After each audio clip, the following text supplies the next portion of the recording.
Jane Velez Mitchell for Unchained TV. We are covering the chicken rescue trial in Merced County, California. We're going to go right out to the scene where court has ended for the day. Bring us up to date, Carla. I see people behind you. What's happening? Well, it's definitely been a long day. The day started with a little more jury selection, and then we moved into hearing motions. So there were an incredible amount of motions to be heard. Even the judge was a little bit exhausted by all of the motions.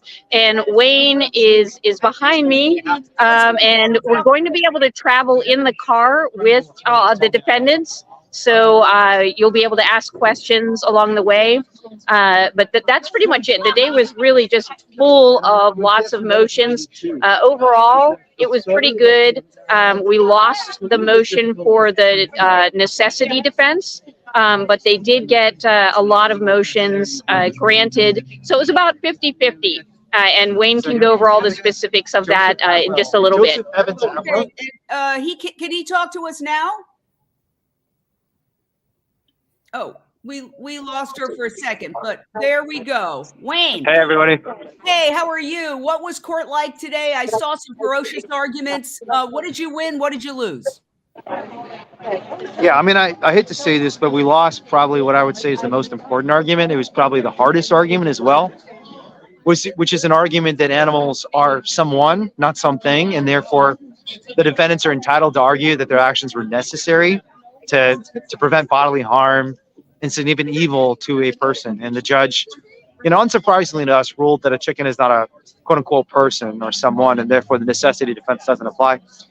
That's particularly disappointing because we had an initial ruling by the prior judge that we were optimistic about, that the judge was actually going to entertain that argument in a serious way because it's just correct. It's correct biologically. It's correct morally. All of us know there's a difference between a chair and a dog. Right? All of us know there's a difference between a paperclip and a chicken. The chicken cries when you hurt her. The paperclip does not. But the law, sadly, is not up to date on that very basic biological fact. But we lost that argument today, not surprising, because for the most part, judges don't like to do things that are different, that are new, that are brave. And I was hopeful about this judge, at least on this particular ruling, and he wasn't willing to take that lead. On the other hand, on almost all the other rulings, this is a very good day. And I think we won, more than we lost. I saw you arguing vehemently about discovery and what the prosecution, who they were going to present, that they had said they weren't going to present somebody, and then all of a sudden they said, we're going to present an expert. Tell us about that.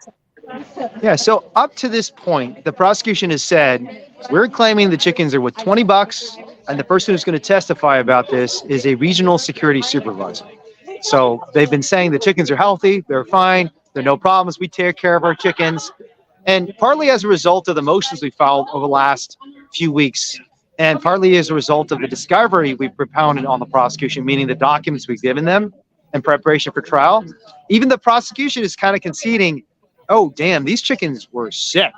These chickens were neglected. These chickens are mistreated. And so for us to have someone to come up and testify, well, the market value of a healthy chicken is $20 is sufficient to prove these people stole something of value, that's not going to be enough. So at the very last stage, literally on the Friday before trial, we get an email with an audio recording of a witness statement who is a high-level executive of Foster Farms, a vice president of operational and strategic accounting, who's making some arcane accounting argument based on concepts like condemnation credits and rendering credits, that even a sick and disposed animal has some value because they process some of the organic material. That's literally what he says. He says organic material. He doesn't refer to them as chickens anymore. These diseased, sick, injured, dead chickens, we process into organic material. And literally the number he gives is 0.038 cents per pound. Not even 3.8 cents per pound, but 0.03 of a penny. And so they went from arguing these chickens are worth $20 to arguing they're worth 0.03 of a penny, but that's enough. That's all you have to prove. And under the law, the latter of the law says that for petty theft, at least, which is what Alexandra and Alicia are charged with, even 0.038 cents is enough. Now, the problem is we didn't find out about this until the Friday before trial. We don't have an accounting expert. We haven't had our expert look into the concept of rendering credits, look at the laws and regulations around all of this. So we argued today, this is nonsense. We've been asking the prosecution for months, since December, hey, how are you going to prove value? How are you going to prove value? Because you have to prove that these people are trying to steal something from you of value. And we don't think they're thieves. We think they're good people who are trying to help animals. Frankly, it costs them money to do this. Not only were they not trying to steal something, they had to sacrifice. They had to pay vet bills and medication bills, all these costs involved in caring for these sick animals. And the state, up to this point, has given us absolutely nothing. And literally the Friday before trial, they suddenly drop a bomb, a bunch of documents, a new witness, a high-level executive, and a completely new theory of value based on the idea that even a diseased chicken has value. Now, the judge granted our motion to exclude this witness, but the problem is the judge also said this witness will be able to testify in rebuttal. So after our witnesses testify and after our expert testifies, he'll still get to testify, which to me is inappropriate and incorrect, but you got to live with what you get, and that's what we got today. So, you know, Yes. It's better than the alternative, but not what we're asking for. Well, we have former Manhattan District Attorney Nathan Semmel with us. I'm sure you have questions for Wayne. Fire away. Please. Well, By the way, how are you doing, Nathan? Thanks so much for the help you've been giving me. We shouldn't talk about it on this live stream because it's confidential, but I appreciate it, my friend. I have not and I will not. It's good to see you, Wayne. Thanks for everything. For anybody who has a question, Dotsy, do you have a question? All right, Nathan. I think you're muted, Dotson. Wayne, tell what's going on with jury selection. Yeah, so jury selection is, you know, Nathan probably will agree with this. It's probably the most important part of the trial. I mean, you kind of win and lose cases before the trial starts if you have the wrong jurors. And one thing that's been really interesting in this jury process is a lot of people have been excused. So we had 80 people polled originally and 30 of them left. And a lot of this was just kind of routine hardship because, you know, someone's got a surgery planned for next week or they've got young children they're caring for. But we had a lot of people who either have some prejudgment of the case or who work for foster farms. You know, someone who just came in and said, I work for foster farms. I mean, I don't know if you want me on this trial. And we're like, no, we'll let you go, you know, because when you're an employee of a company, you cannot be a juror in a case where the company has a very, very keen interest in the outcome. So we've actually had some difficulties because this is a relatively small county, 281,000 people. Foster Farms is a huge and powerful influence in this county. And so finding kind of an objective set of jurors who have no connection to the company might be a little struggle. And so we've actually had to call not just one, but 2 additional panels of jurors to find unbiased people, people who don't have hardship.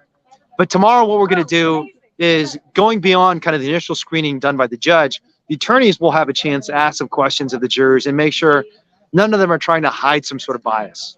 So that's what's going to happen tomorrow. And if you get a good jury, a fair jury, a jury that's going to listen to the evidence fairly and impartially, you've got a much better chance of winning. So we're going to hope for that tomorrow. And I just want to say, anybody in our panel has questions, you know, Wayne's busy and we'll just get a couple more minutes with him, but this would scream for change of venue. Not being a lawyer myself, I don't know if you can ask for that once the process has started, but I think one of the reasons you won in Utah is that the initial county was so biased, you got to change of venue. Yeah, you know, we thought about it this case. Curtis is the one who actually gave us the change of venue. This is the reason we actually got the change. So Nathan and any criminal defense or civil attorney for them, and will tell you change of venue motions are very rarely won. And the reason is judges will usually say, if there is a biased community, the appropriate solution to that is voir dire, is to question the jurors and find out if they have a pre-existing bias. And it's kind of nonsense because, you know, people often aren't straightforward about their biases. How many people come forward and say like, yeah, I'm totally biased. I'm an unfair person. So don't pick me because I'm totally unfair towards everybody. You know, I'm an asshole. No one's going to say that. Yet most judges will say, even if there is a community that's heavily biased against a particular set of people, against animal advocates, against, you know, women, against whatever the category is, that there's some bias, the appropriate way to solve that is just to ask them questions. But the other consideration for us beyond the difficulty of change of venue motions is just the fact that a lot of surrounding counties are also farm counties. And it's not clear that we would have done much better because sadly, Foster Farms isn't just huge and influential in Merced County. They're also huge and influential in Fresno County and Stanislaus County and pretty much all the other counties around here. So if we got bunned from Merced, we probably would have ended up in a county that was in many ways just as involved in Foster Farms business. And Donnie, you had an excellent question. Shoot. Yeah, Wayne, you mentioned that the prosecution stated that the chickens are healthy, but we know that chickens who are raised in factory farms have musculoskeletal issues from being forced to grow so quickly. Their skeletal systems can't carry the weight of their unnaturally large breasts. They have cardiovascular issues. So does the fact that we know that these chickens are unhealthy, all of them, each and every one of them, does that help the defense in any way? Yeah, I mean, we'll see. We'll see how much of that evidence we get in on the first hand, but secondly, how much it sways the jury. I mean, I think Donnie's been through my open rescue training, and I kind of talk about kind of 3 levels of suffering inside of a factory farm and 3 levels of disease. There's kind of the routine suffering and disease that pretty much all the animals are facing. Mother pig in a gestation, greatest suffering. She's living her entire life in 14 square feet of space. A chicken in a meat farm where each of the chickens is given 144 square inches. I mean, this is a 7-pound animal living in 1 square foot of space, for their entire lives, or less in some cases. So all the animals are suffering in that regard. Then there's animals that are suffering from some acute crisis or disease, right? And it could be a leg injury, it could be a disease like, avian flu or enterococcus or campylobacter, all sorts of diseases these animals are afflicted. And that's a second category of animals that, if they don't receive any sort of care, they will die. And there's a third category that sadly is very large as well. And that is a category of animals that are imminently going to die, like within minutes, hours, or days. And sadly, that was the category these 2 chickens were in. They were in dire medical state. They were on the brink of starving to death because they could not walk. And the evidence shows that one of them actually did die, sadly.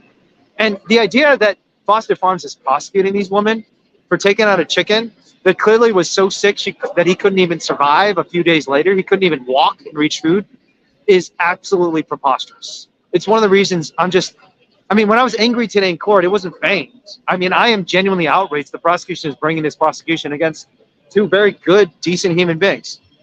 But that evidence is going to be crucial. And I'm not giving away our strategy at this point because we've already filed all our motions. And the prosecution knows that we believe, and in fact, not only do we believe, we have definitive evidence that these chickens were sick, they were injured, and they were going to die. And this is a picture of one of the chickens, Jax, who survived. One died, and this chicken is at an unidentified sanctuary living out her best life. And what I thought was so shocking, and it happens over and over again, is that the prosecutors, they did this in your case, compare these living beings to inanimate objects. In this case, a car today, and we've got that clip. A broken down car. In your trial, it was a can in a store. What do you make of that sort of disconnect that they constantly are referring to these animals with hearts and eyes as inanimate objects? A system that forces otherwise reasonable people to compare living beings to garbage is not just absurd, it's profoundly corrupt, because this is how atrocities occur through history. When you normalize the commodification of living creatures. I mean, no one actually believes that. No one thinks a pig is like a dented can or a chicken is a broken down car. We all know that when a chicken cries, it's because she feels pain. I mean, this is as scientifically proven as any propositions that science has discovered over the last 2,000 years. That animals feel. Every 5-year-old kid, every 6-year-old child who goes to first grade biology class knows this.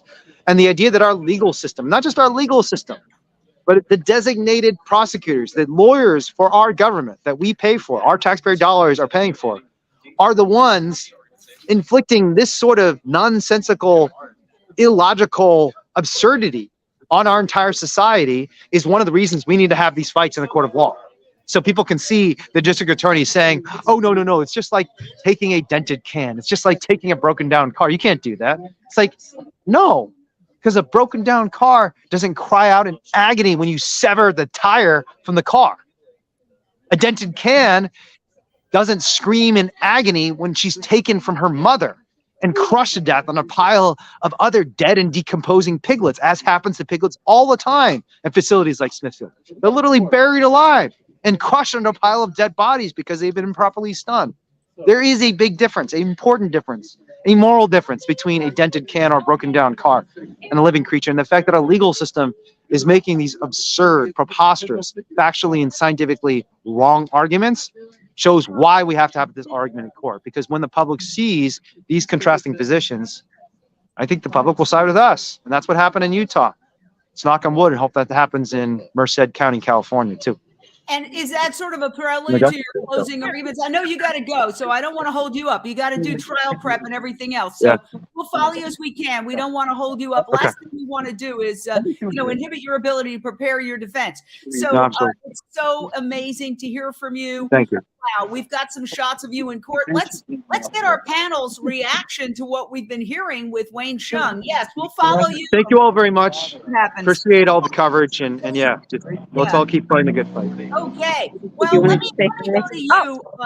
First of all, hey, Alicia Santurio, you're one of the other defendants. We haven't heard from you. Let's just really quickly hear from you for a second, because you're one of the heroes. We have not heard from you. You're one of those who grabbed the chicken. While you talk, I'm going to show what you did. Go ahead. What's it like? What's it like being on trial? It's really exciting. I'm glad we're able to raise so much awareness for the animals. I think we have a really fair judge. Of course, like Wayne was saying, we didn't win on all the motions that we wanted, but I think we have a good shot, and I think we're going to get some good evidence in, and we're going to get a lot of conversation started. And are you scared? Are you scared at all? No. So no, I'm not. You're prepared, I'm just glad, boss, to go to jail? I don't want to go to jail. I also have a really old dog, so who's very needy and needs me a lot. So I don't want to be away from him for long. But like what's happening to these chickens and animals all over the world, it's just unacceptable. And I'm just glad and proud that I'm in a place where I can put my freedom on the line to raise awareness and hopefully help these animals. I mean, the conditions that Ethan and Jax were in, it's just unbelievable. They were suffering so much and they were neglected. And foster farms, if they have all these animals in their care, they have a responsibility to care for them while they're in their care, and they're not doing that. They're abusing them and they're neglecting them, and it's time for that to stop, and it's time for the public to know about that. I don't know where Andre's part. Okay. All right. Alicia, extremely well said, and I hope your dog gets to stay with you. Wow. I want to go to Dotsie because Dotsie, Bye. Great job, as always, our intrepid reporter, Carla Cabral, on the scene. I've always said she's going to be snatched up by a network before the end of this broadcast. But Dotsie, you were personal friends with Alexandra Paul. When you hear this kind of just like, hey, if I have to, I'll go to jail. What runs through your heart? Yeah, I think same as you guys, right? I mean, it's just, you look at this and you step back and you say, how on earth is it legal to torture and murder living beings that you supposedly own, and then criminal to save them from the horror that they were having happen to them while on the truck and before, and then of course after, if they had gone into that slaughterhouse. And I mean, we all applaud the bravery of these women so much, but it's just what we were talking about last night. Just, Alicia and Alexandra, they're proud to be on the stand. They're proud to stand up for these individuals, and this will go down in history. And like we were saying, yeah, okay, the mainstream media isn't there, but this is going to make a difference. It's going to move the needle, and it's gonna change. It's gonna change something. It will. And that's why we're here, Unchained TV, which is a nonprofit, 100% free global streaming network. You can download the app on your phone or on your TV via Amazon Fire Stick, Roku device, or Apple TV device, or you can watch online at UnchainedTV.com. And we do this because I was in mainstream media for 40 years, and I know about the mainstream media blackout. I experienced it every day firsthand. So, Jane, yes. I had a question. I feel like maybe we all have, or at least the viewers that have, and maybe ask Nathan. Yes. Because if the judge has ruled that the chicken is not an individual, not a being, then how will Wayne argue that torture matters if it is a broken down car? Good question, Nathan. Well, the judge definitely made it harder for them today on at least on that defense. But let's remember that in Utah, the judge didn't allow necessity either. So, I would not lose hope. And my understanding, though Wayne had to go, is there are other defenses that are available here.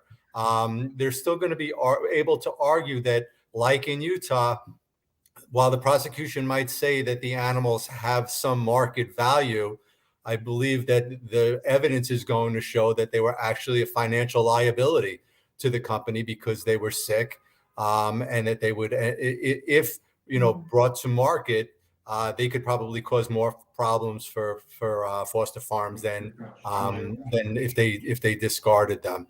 And I think the defense will probably have evidence to prove that, and that was successful.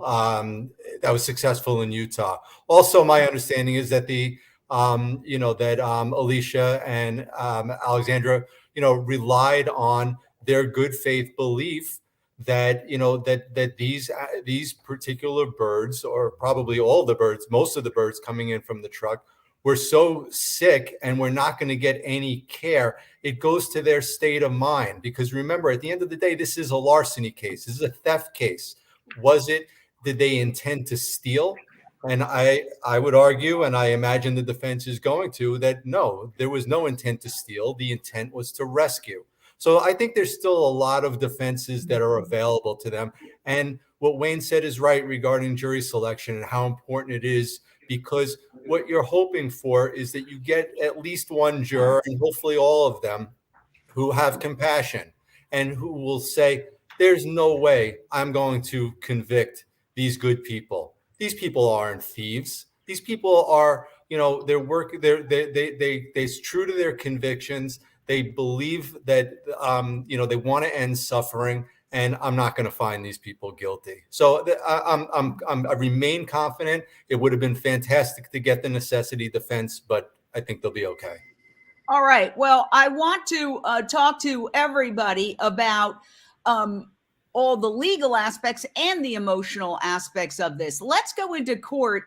And again, this idea that the prosecution keeps comparing these chickens to non-animate objects. So let's check this out. There's a little shaky video, but we just got this in from court a second ago, so bear with me. Defendants believe that they had a title or claim in specifically to these chickens. That is what claim of right is about. They also are articulating that the chickens are treated so poorly that the chickens are trash. However, again, that is not a belief that argument that the chickens are somehow belong to the defendants, that merely that Foster Farms is not treating these chickens up to the defendant's subjective standards. If this defense, it would be like me. A little bit of a glitch there, but you get the basic idea. He's saying that, just because you feel that they're being treated like trash doesn't give you the legal right to take them. And then he proceeds to say, if you saw a beat up car on the street, does that give you the legal right to take that beat up car? What is your reaction to that argument? Ellen Dent of Animal Alliance Network, one of our leading animal rights activists here in California, now in Philadelphia. Yeah, Pittsburgh. Thank you, Jane. It's, when you talk to these people, they literally compare these living sentient beings that have their own personalities. They dream, they think, they have the same desires that we do to live and be free and to love. And they reduce them to inanimate objects. And that is completely incorrect. And that's something that we need to fix. And that's part of what they're trying to do with this trial, is to show people that this is not a broken down car. They are not products. They are suffering immensely. I mean, Wayne went into how the chicken couldn't even stand when they got off those trucks, how they're crammed in there. It's absolutely horrific. And I hope that more of the public will be able to see this, not just the jurors. I hope the jurors see that and make that connection and realize that, these creatures are not products. They're not protein. They're not broken down, pieces of material. They're alive and they're suffering, and they deserve to be rescued, and they deserve to live just as much as we do. All right, there were protests, and you see Carla, she's driving with, I believe, the defense team. Oh, I don't know what you're doing, but it's very entertaining. But there were protests today. I'm going to show you a clip of some of the protests outside court, and then we can debate. Is this helpful or hurtful, or is it a wash? I'm able to be a part of something that was always a dream. To be a part of animal liberation is a dream come true. Although unaware of how the day would unfold, my intuition told me that they would do their job.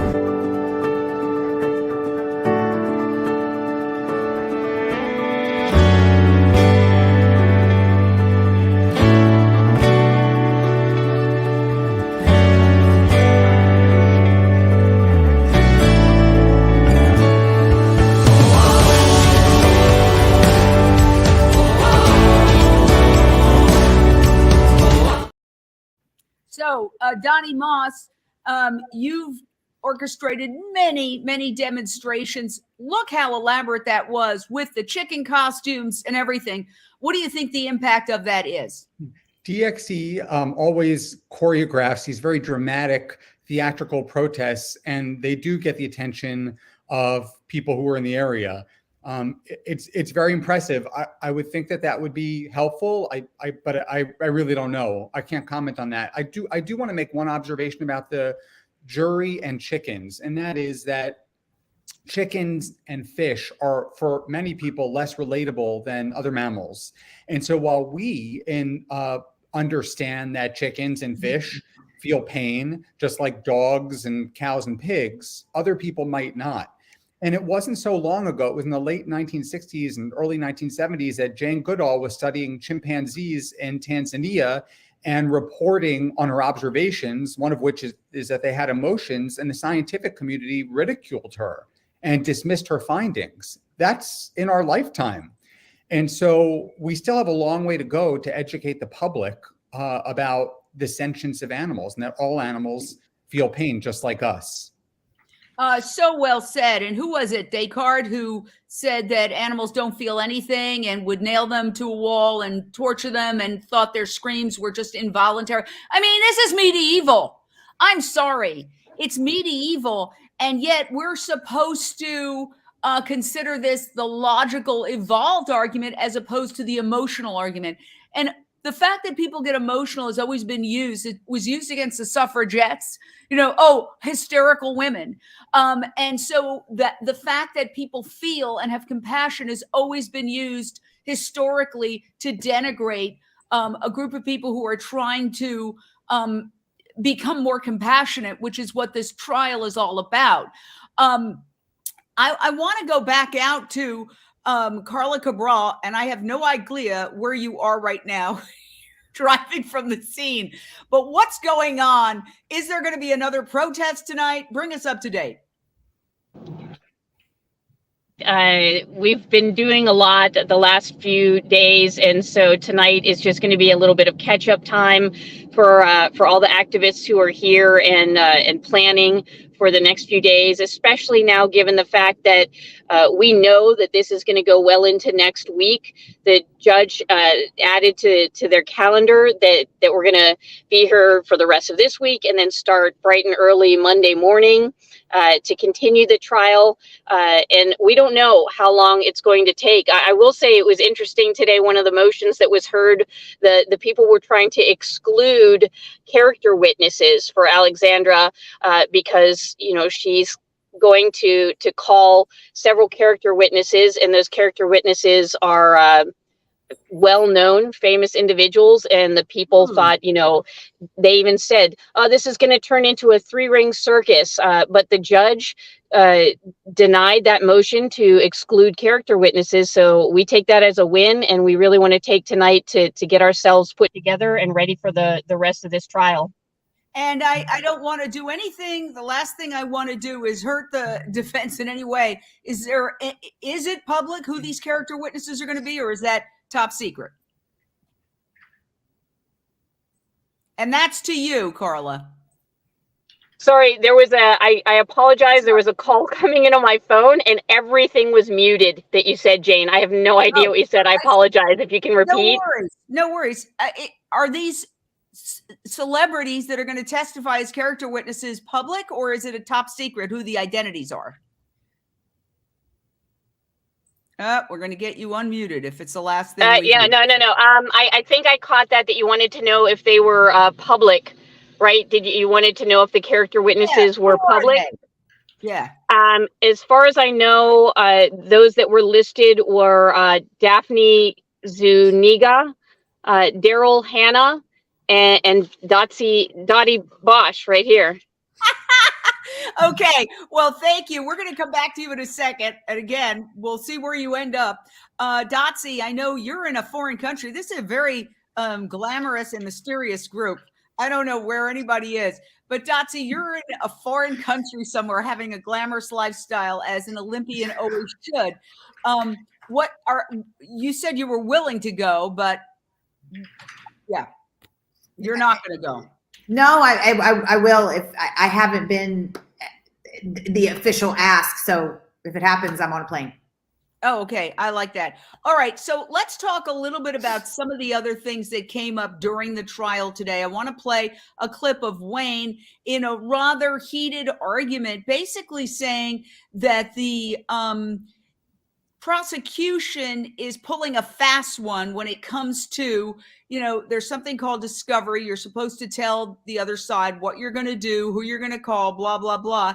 And Wayne is saying essentially that they're pulling a fast one. So listen to this. The prosecution has repeatedly indicated to us there are no witness statements, there are no documents, no audio recordings, no reports about value beyond a statement from one witness, the regional security supervisor at Foster Farms, Jaime Jimenez, alleging that the chickens were worth $20 based on the fact that they were live chickens in a slaughter truck, and that would be it. And I quote chapter and verse, I cite all the different exhibits of the times where I made the request informally. We filed the motion to compel. We begged and pleaded. We went to Foster Farms itself and filed a subpoena ducis tecum because I thought it was very likely that we'd be alleging something beyond just one witness's testimony that's a live animal worth $20. That's it. That's all they said they were going to provide us.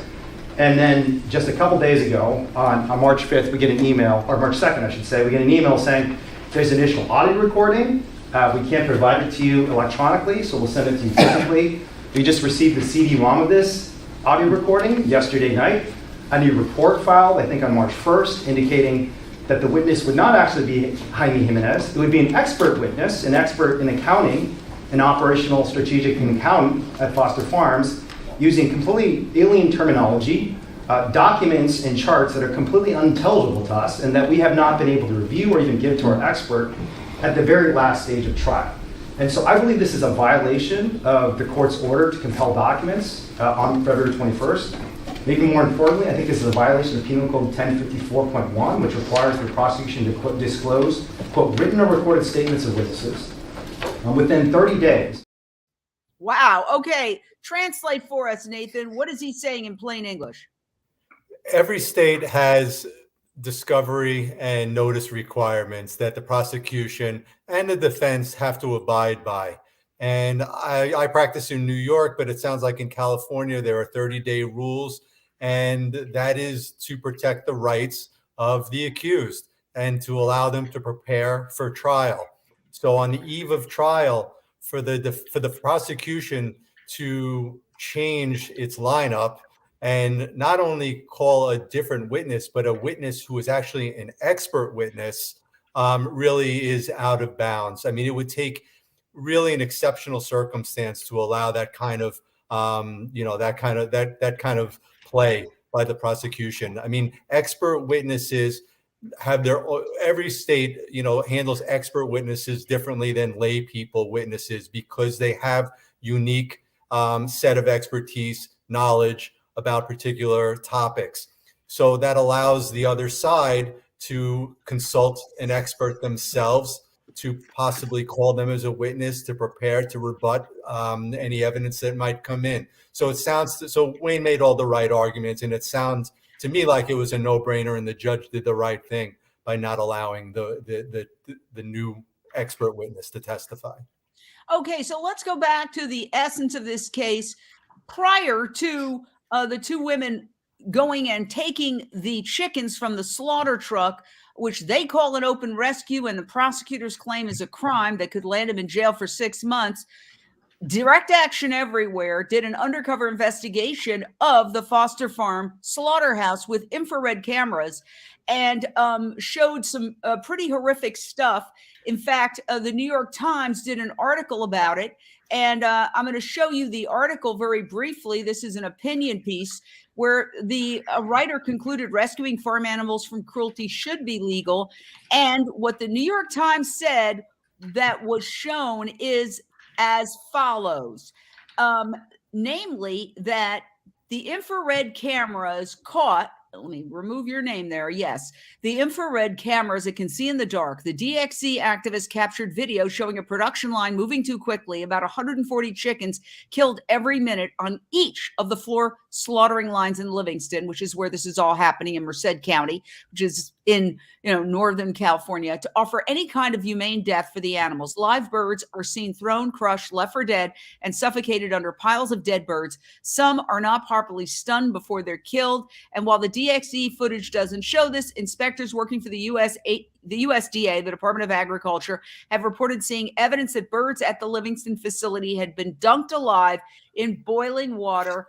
And I must read this, which is Foster Farm's statement in that same article, saying Foster Farms denies any wrongdoing. In a statement, a spokesperson told me, meaning the author, that the allegations of inhumane treatment are without merit and a disservice to the thousands of Foster Farm team members that are dedicated to providing millions of families in the Western United States and beyond with a quality, nutritious product. So essentially, Donnie, what the defense was trying to say is, we tried to get the authorities, specifically the Merced County District Attorney, to prosecute what they said were documented violations of law in the form of animal cruelty caught on tape, to get the DA in that area to prosecute. She did not do that. So we had to take this other action.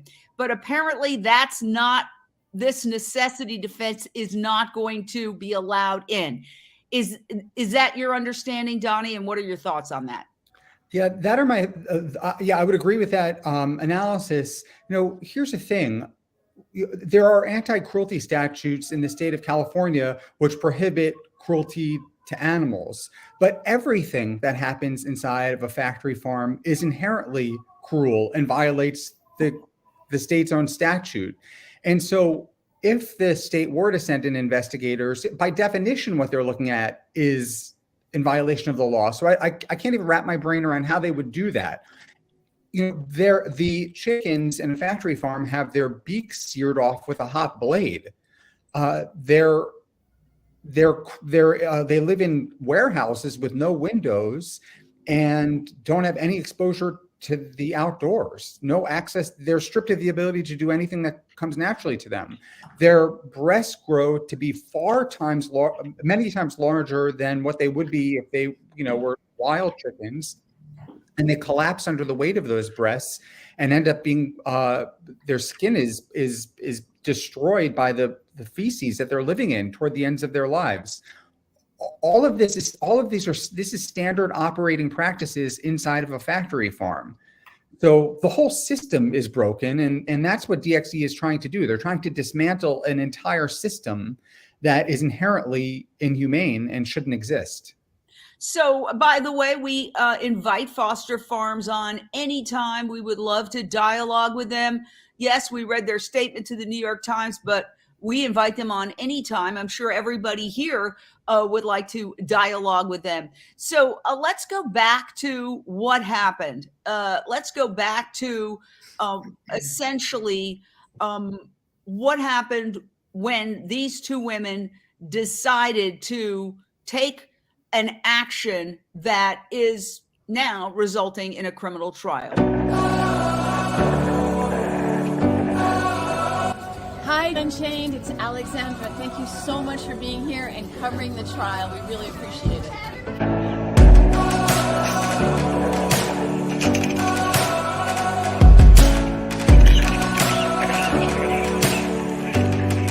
Thank you so much for covering this, and thank you everybody at home who's watching and supporting the right to rescue. So that's the alleged crime caught on tape. Now, in the normal world, it's considered gold for prosecutors to get an alleged crime caught on tape. You know, there's that old joke, well, if he did it, where's the videotape? Now, in all of these cases involving DXC, they proactively go out and videotape themselves.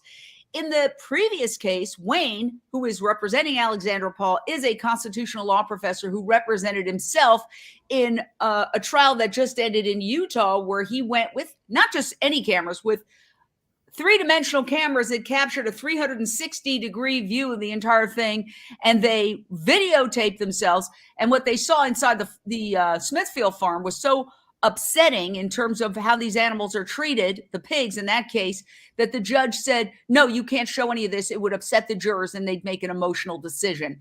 Well, similarly, as you just saw with the New York Times article, there was this undercover footage that DXC obtained before Alexandra and Alicia went and grabbed these chickens, showing basically what's going to happen to these chickens. So where does that stand, Carla? Are they going to be able to, Carla Cabral, are they going to be able to show any of that footage? Do we know if they're going to be able to show what happens inside the slaughterhouse? That's a great question. And I'm looking down because I took tons of notes during today's, when they were talking about the motions, and they did go over that. Here it is. Move to exclude videos, photos disclosed by the defense from within factory farm facility. And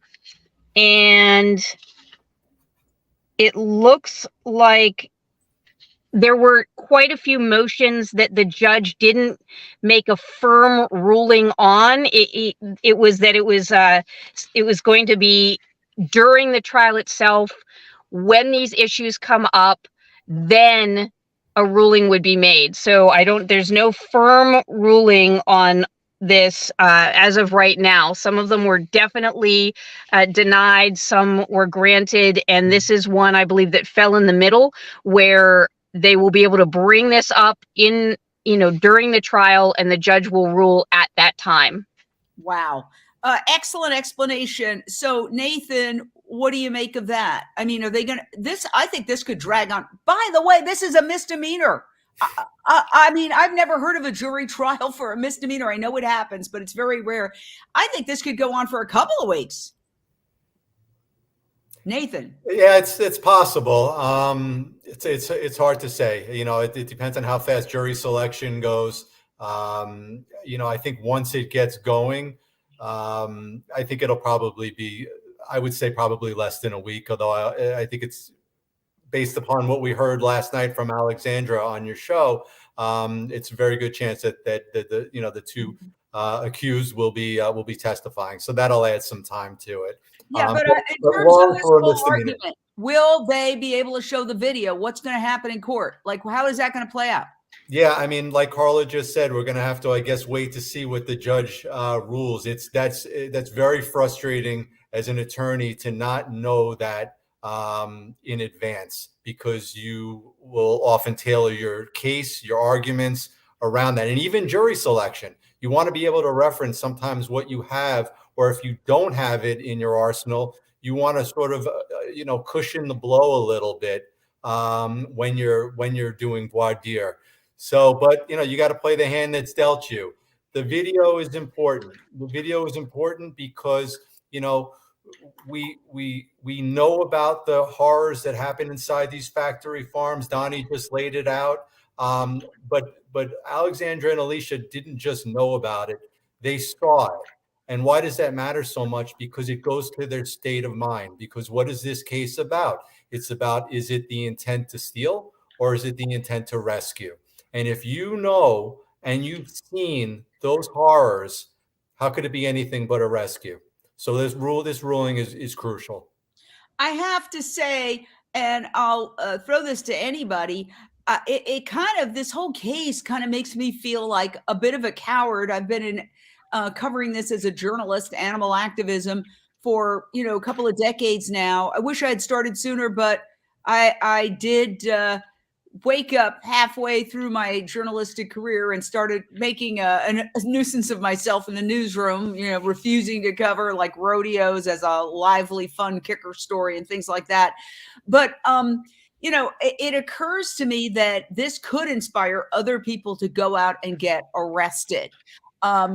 You know, Wayne's been arrested many times. Alexandra's been arrested. There are a handful of people who are just making it a career, really, you know, their life's work, I should say, of going out and getting arrested, which is no small feat. It takes tremendous courage. Let me ask you: do you think either? Let's put it to Ellen. You're involved in the movement. You think this is going to grow, where it's going to become, you know, part of the movement that large numbers of people get arrested, which has happened in previous social justice movements? Yeah, I think that's happening whenever somebody takes that opportunity to save a life in the way that Alicia and Alexandra did. They take that risk to lose their own freedom. You know, in this case, it's for 6 months. And yeah, I believe that, you know, this will inspire so many others to do the same, to take that same risk in order to make the point that there should be a right to rescue, you know, these individuals that are on these trucks or in farms or whatever situation that they're in, that they are so direly in need of help. Yes. Well, anyone else want to weigh in on that? I know. Yeah, go ahead, Carla. Sure. Sorry, I just wanted to weigh in on several things. One, just to reiterate, the judge, I wrote down the actual words for the videos. The judge said that he reserves the judgment until after the people present their case. And then I wanted to bring up two other things. One was that the people had a motion to exclude the necropsy of Ethan, the chicken that died, because, you know, they didn't want the necropsy results to be put into record, and they had an issue with chain of custody. But that motion was denied, so the necropsy results will be allowed in. And lastly, I don't think it's really anything to be so proud of. I've been arrested 3 times myself, and it is not fun. And it should not be taken lightly, but sometimes I agree that it is absolutely the necessary thing. And I think that, you know, the prosecution, and they are afraid that if they don't sentence, you know, have large sentences or hold activists accountable in a large way, they're afraid that more activists will continue to be arrested and to take bold, necessary action. But what they don't understand is that we will do it regardless.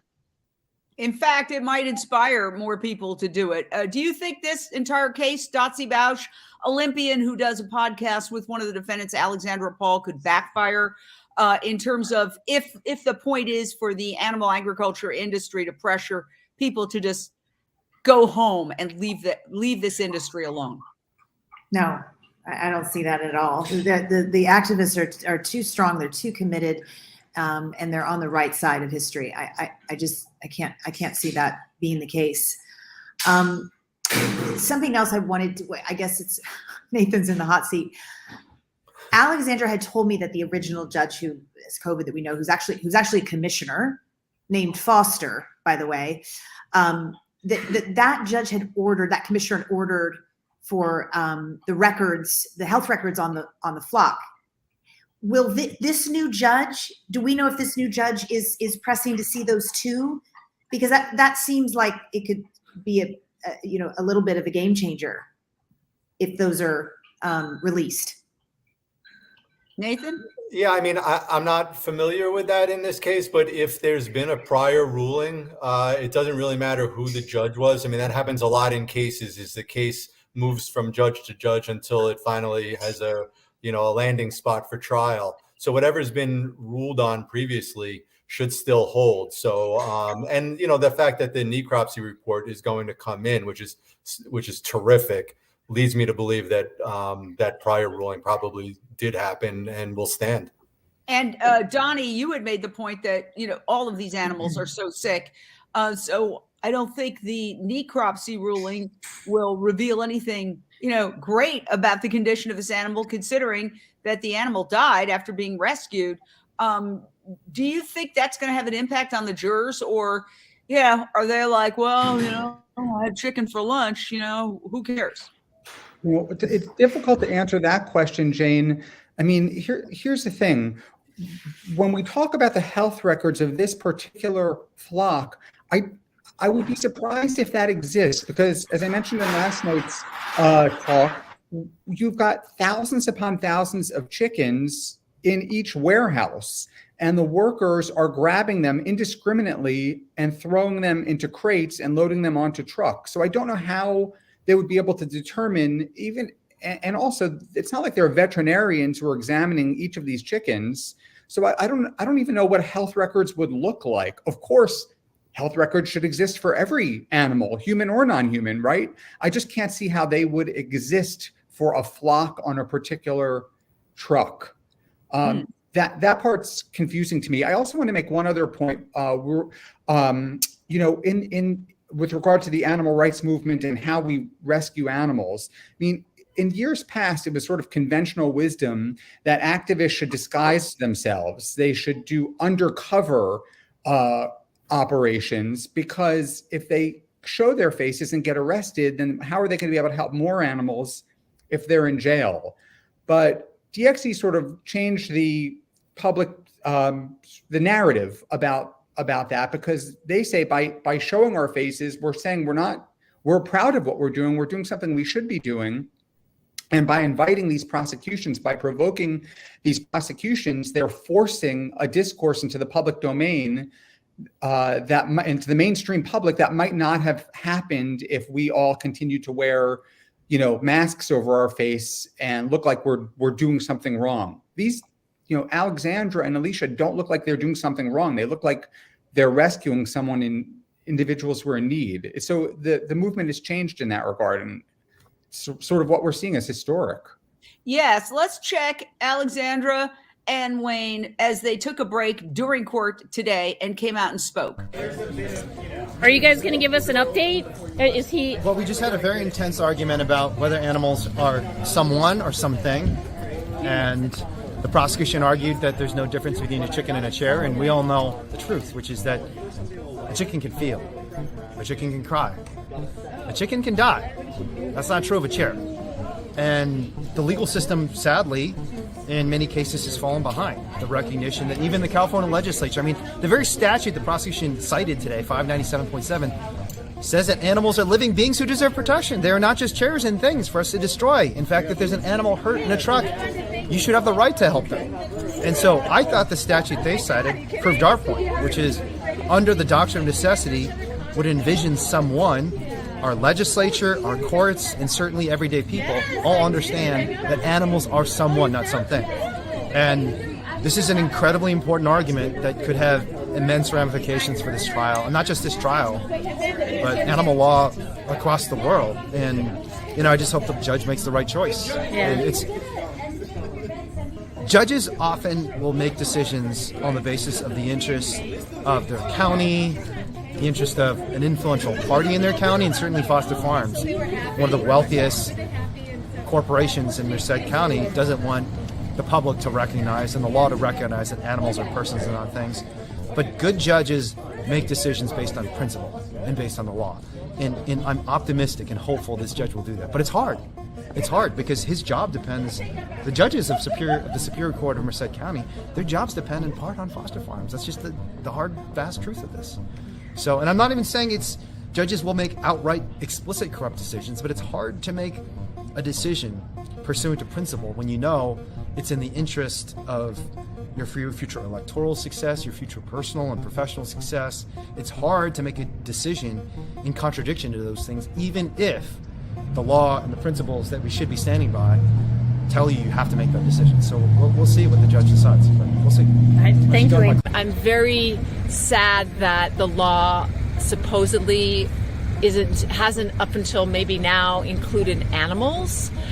As someone, because I consider a non-human animal someone, and I was actually agog that it would be such a difficult concept for the judge or any other human, frankly, especially humans who have dogs or cats in their own home. So, but we'll see. This is just, if anything, at least just bringing it up to make people think, oh, maybe an animal should have personhood. If a corporation like Foster Farms can have personhood, why can't a chicken or a dog or a cat? It's crazy.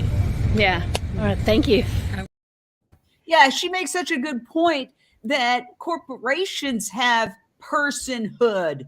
So, clarify it, because there's a lot of stuff in there, what they said. But at the end of the day, did the side that says, chickens are just like cars win, or did the side that said chickens are sentient beings win? And maybe I guess I'll ask Nathan, do you know the answer to that? Well, it sounds like, based on what Wayne said earlier, that the the heartless side prevailed on that. That the judge found that necessity is not applicable here because it's only applicable in cases involving humans. I'm not shocked that they were denied the necessity defense. I thought they had really strong arguments for it. Necessity is a rare defense because to use it, you have to admit the crime. You have to say, I did it, but here's why. And it's justified because it needed to be done. In a million years, I didn't think the judge would say no because the elements weren't met. I don't think the judge even reached the elements. I think the judge just said it only applies to humans, doesn't apply to people, which is really Doesn't apply to animals. Yeah. It doesn't apply, right? It only applies to people. It doesn't apply to humans. It doesn't apply to non-human animals, and that's a sad state of affairs. Obviously, I don't want to speak too poorly of this judge because based on everything else we're hearing, it sounds like there were a lot of great decisions for the defense. So people make mistakes, and maybe he got the law wrong, and hopefully it never comes to an appeal because there would have to be a conviction for there to be an appeal. But if there were a conviction, this is a very good grounds for appeal because, like Donnie said earlier, it's on the book. Animal cruelty laws are on the books. And there's a reason for that. They don't prosecute it. This is the whole point. According to the New York Times article, and I'll probably knock off all my equipment going back to grab it. But according to the New York Times article, it's like animal cruelty is illegal in California. So is there anything that can be done when the authorities refuse to prosecute? And they have basically, and this happens everywhere.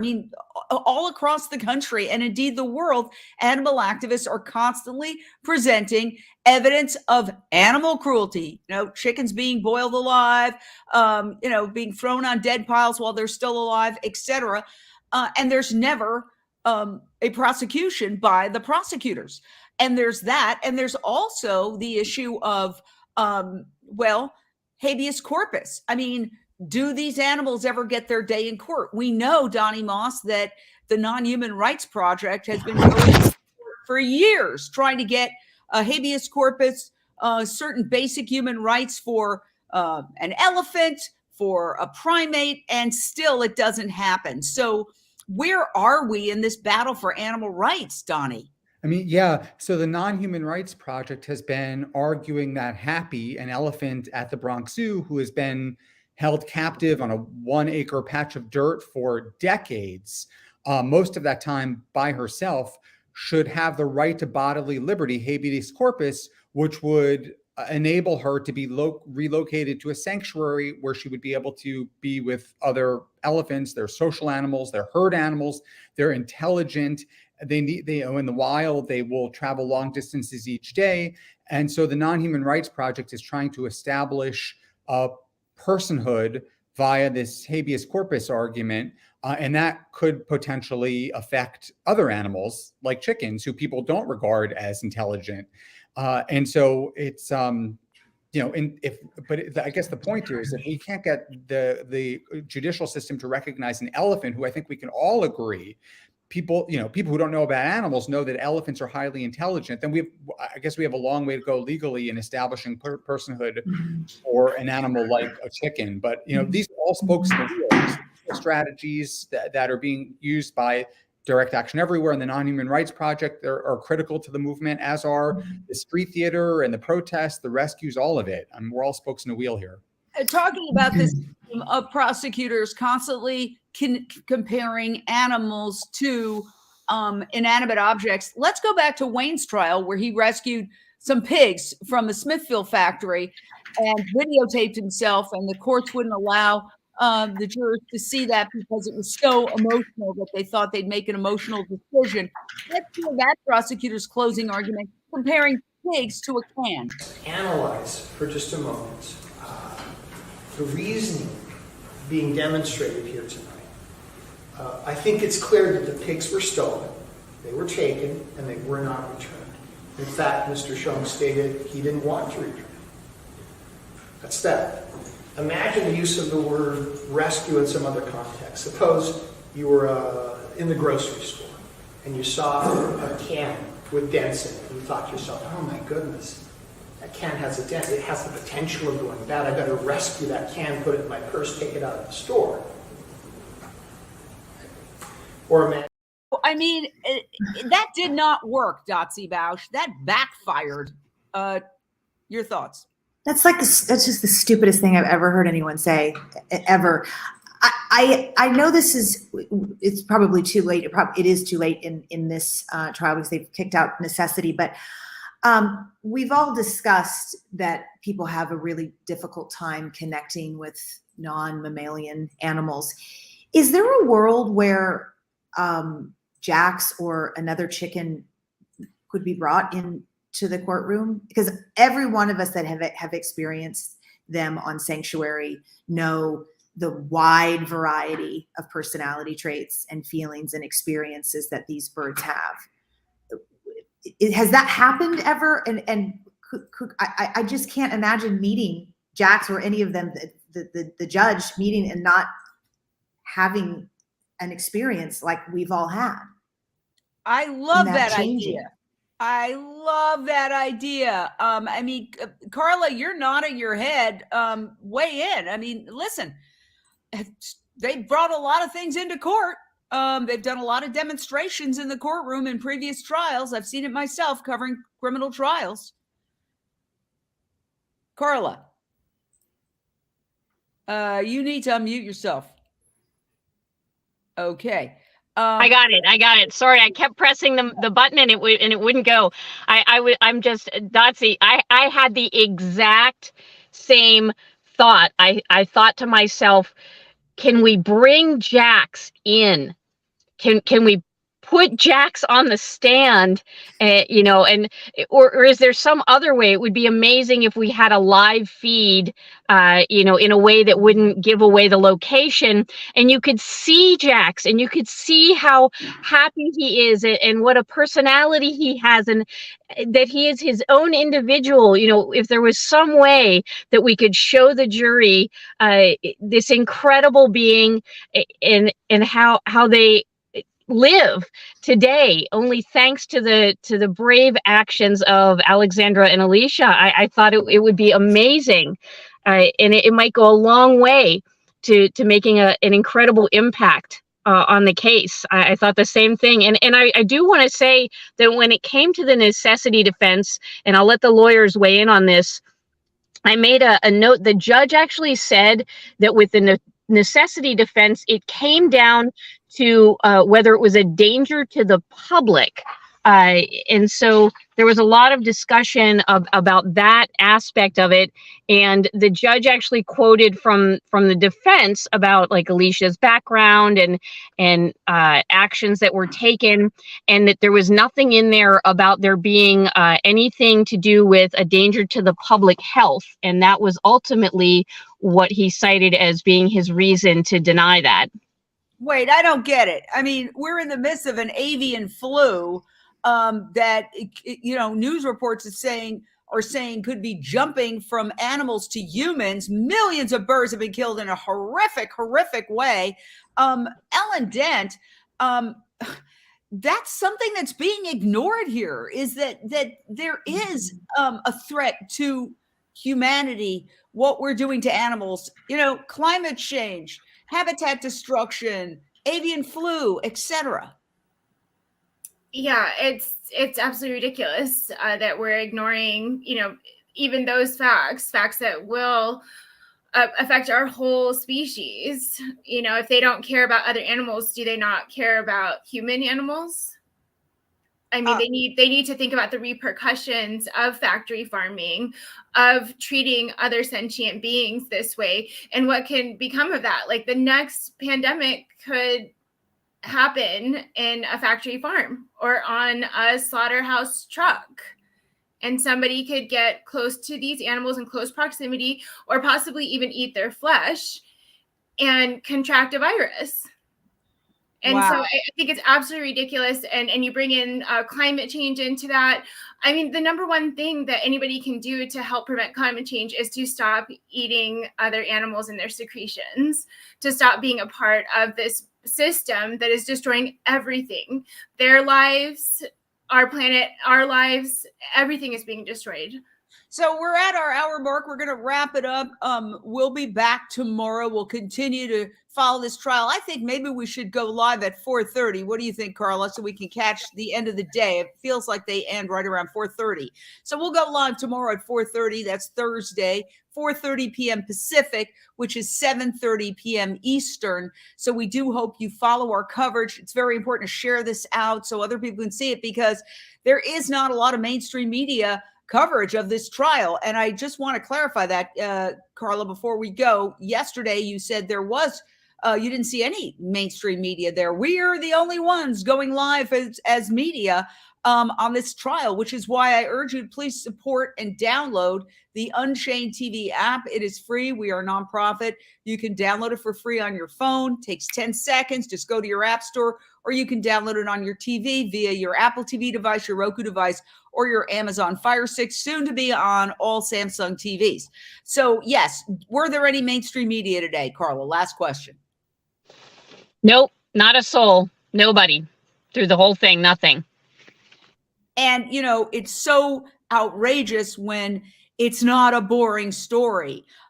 Look at the footage, which I'll just show you for a second, of the protests they're having outside. I mean, it's you have to really be deaf, dumb, and blind not to want to cover what is really a very visually compelling. And this was yesterday.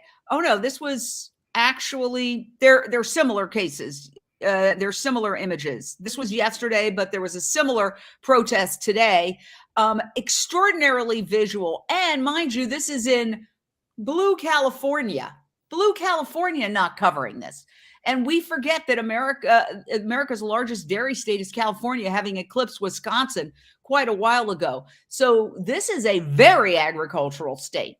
And they run things to a large degree. There's a huge battle happening right now over Point Reyes National Seashore, where the agencies that are in charge of protecting this treasure are allowing the dairy industry to pollute the water and kill the elk who have no water because they're being fenced in.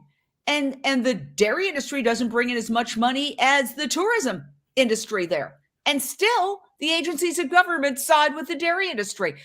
Agencies of government have been co-opted by the dairy industry, by the meat industry, and that's part of the problem. So I want to go to final thoughts. Please tune in tomorrow at 4:30. And We'll start with Dotsie Bausch.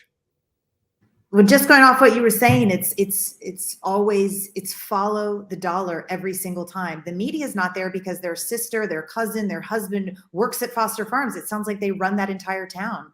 When we put on PSAs on NBC at the closing ceremony of these Olympic Games, the dairy industry called NBC and said, take them off. They didn't even ask why, they just took them off. It's always the dollar. So we have to stop supporting these industries with our money. And please support also Switch for Good podcast and just an amazing organization, Alexandra Paul, the defendant on the left, Dotsie Bausch, who you're hearing from right now on the right, trying to get people to realize that lactose intolerance is rampant, which is a related subject. So check out Switch for Good podcast. All right, final thoughts, Donnie Moss.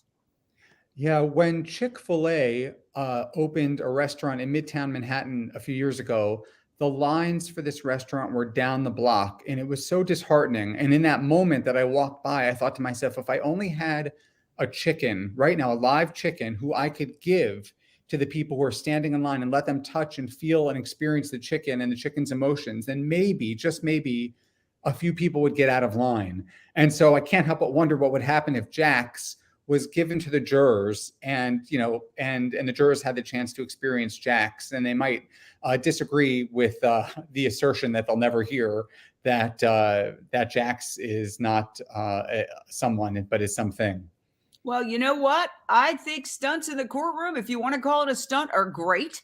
I've seen criminal trials where they do reenactments of how the person might have died. The defense has done that, pulling, sort of a demonstration in the courtroom. I've seen a lot of that. I don't think it's a bad idea. I think it's a really good idea to bring Jax in. The only thing is that Jax, who is the surviving chicken of the two chickens that were taken during the open rescue, and I'll play that again as we discuss this at the end so people can, recall this is the heart of the case. This is the open rescue that resulted in these two women getting charged with theft and could go to jail for 6 months. And Jax, the surviving chicken, is at an undisclosed sanctuary. And we have to remember that in previous cases involving animals that DXC has rescued, the FBI actually got involved and went and started raiding sanctuaries and looking for the animals that were taken in an open rescue. Again, it ended when it got into, I believe it was the Washington Post or one of the major publications. And then a couple of US senators were like, whoa, we're facing terrorism. We're facing domestic issues. And the FBI is running around raiding animal sanctuaries looking for a pig. It embarrassed the FBI, but that actually happened. So that chicken, Jax, is in hiding, as it were. All right, final thoughts. Nathan Semmel, our attorney, who has done such a great job analyzing the case for us. When Wayne started tonight, he mentioned that the prosecution wanted to call a witness who would testify that the chickens were worth, I think, 3/100ths of a cent per pound. And then you see two people who are willing to, put their freedom on the line. And you see people who travel to Merced County in California and holding signs and putting on a demonstration, showing what those chickens' value really is. You can't put a price tag on it. And while I love Dotsie's idea of being able to bring the chicken or an animal that's the subject of a case into the courtroom, I'm confident that Wayne, like in Utah, is going to be able to tell the story and make those jurors feel as if Jax were on their laps. But I am confident. I love that idea, Dotsie, and I think one of us should send that idea along the way for at least for a future trial. I love it, and I have forgotten who's done their final thoughts. Ellen Dent of Animal Alliance Network. Final thoughts for the evening. Yeah, I agree with Donnie and Dotsie. Yeah, they absolutely need to see that chickens do have their own personalities. They do have, the ability to show affection. Definitely, I would not bring Jax into the courtroom. I feel like he would be taken away right there. So maybe with another chicken or a video of Jax that might be able to convey that to the jury and hopefully to the public as well, because I feel like the public really needs to make that connection too. And I just want to thank Carla so much for all this amazing coverage. It means so much that we are getting this out in the world, and I hope that everybody shares. Absolutely. And you make a good point, because the poor animals considered stolen property. If you brought Jax into the courtroom, she would be immediately seized. All right. Final thought, Donnie Moss. I already gave my final thought, but I will say this, Jane, I pulled up the quote from the New York Times story that I thought was so powerful. You brought it up, the New York Times opinion piece, rescuing farm animals from cruelty should be legal. First of all, what a joy to see that title in the New York Times. I mean, anywhere in the New York Times, but the opinion columnist writes, don't we have a moral obligation to do whatever we can to save animals from inhumane factory farming facilities, or at the very least, to not punish people who try to help? Yes, exactly. We're trying to punish people who are trying to help and trying to turn them into criminals when literally the future of the planet could depend. And I'm going to bring these articles out tomorrow. Gosh, darn it. Okay. The singing vegan is trying to call me. I'm going to have to call her back. That's not made up. That's the truth. But, I'm going to bring the articles tomorrow. The Associated Press and others. Come on. Oh, my God. The Associated Press and others are publishing articles this week saying that we must reduce our meat and dairy consumption if we have any hopes of mitigating climate change. They are making the connection that we have been making for the longest time, because a new study just came out, and we're going to make that connection tomorrow starting at 4:30. I think we got everybody. Did you do your final thought, Carla? Okay, final thought. No, I did. Yeah. I guess I have a few things. One, the final thought for me personally is that I could not be more honored to be here. And I think this is going to be a very interesting case, probably the likes of which have not been seen here in Merced County previously. And when we talk about environmental damage, I'm going to leave you with this last fact, that Foster Farms, we're in Livingston. These people are very well aware of the drought conditions going on in California. And Foster Farms uses at least 3 to 4 million gallons of water a day. 3 million to 4 million gallons of water a day to be, used to stun the chickens and countless other horrible things. So this is absolutely a matter of environmental devastation for sure. Wow. And once again, I would like to stress, we invite Foster Farms on anytime to respond to anything that has been said. I can't confirm all the details of things that have been said in this conversation, but Foster Farms has a standing invitation. Come on our show. Let's talk about it. Okay, let's talk about it. And for those of you watching at home, please come back tomorrow at 4:30. We will continue this trial coverage, and please download our app. We are a nonprofit, 501c3 nonprofit. You can watch us at UnchainedTV.com. This is streaming on our app right now, along with more than 1,000 movies. We literally we can't upload movies fast enough, all of which tell the story that there is a better, kinder way of living, better for us, better for animals, better for the planet. And it's completely free to download. Just grab that QR code with your cell phone camera and support us, because while we created a CNN Netflix for animal rights and the vegan lifestyle. Thanks to the generosity of people like Dotsie Bausch, who has donated so many of her amazing videos, her Switch for Good videos to us, and Donnie Moss, who has donated, and Ellen Dent. We also don't have millions of dollars to market our streaming network. So we have to rely on the goodwill of the compassionate, animal-loving vegan community to spread the word about Unchained TV. So please do that. And we will see you tomorrow at 4:30 Pacific, 7:30 p.m. Eastern for more trial coverage. See you next time.